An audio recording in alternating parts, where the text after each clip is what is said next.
լսեցիք 3 օր բավական երկար եւ մանրամասն լսեցինք օրակարգում ընդգրկված հարցը եւ չնայած այն նախապես շրջանառվող լուրերի լրատվական որոշ ծառայությունների կողմից, որ ինքնանպատակ դրվել էին շրջանառության մեջ, որ հանձնաժողովը ամեն ինչ անելու է, որ ծածկադմփոց անի, ամեն ինչ անելու է, որ արագ լինի, ամեն ինչ անելու է, որ թափանցիկ չլինի, ամեն ինչ անելու է, որ դահլիճում տեղ չլինի եւ նմանատիպ մեղադրանքներ շրջանառվեցին նիստը դեռ չսկսած օրեր առաջ, ինքներդ համոզվեցիք,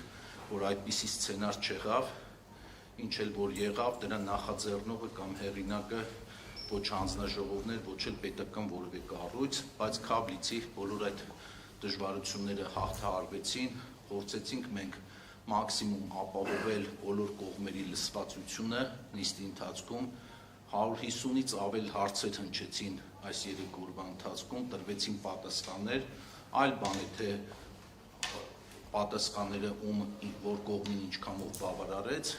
բայց բնականաբար այս գործընթացը այսօրվա նիստով չի ավարտվում, ենթադրում եմ, որ կողմերը կփորձեն իրենց իրավունքները պաշտպանել այլատյաններում եւ հետեւաբար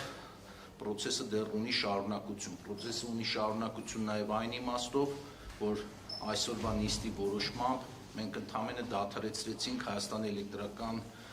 ցանցեր փակ բաժնետիրական ընկերության լիցենզիան, բայց դրան պետք է օրենքով նախատեսվում է արդեն գործընթացներ, առաջիկա 3 ամիսներին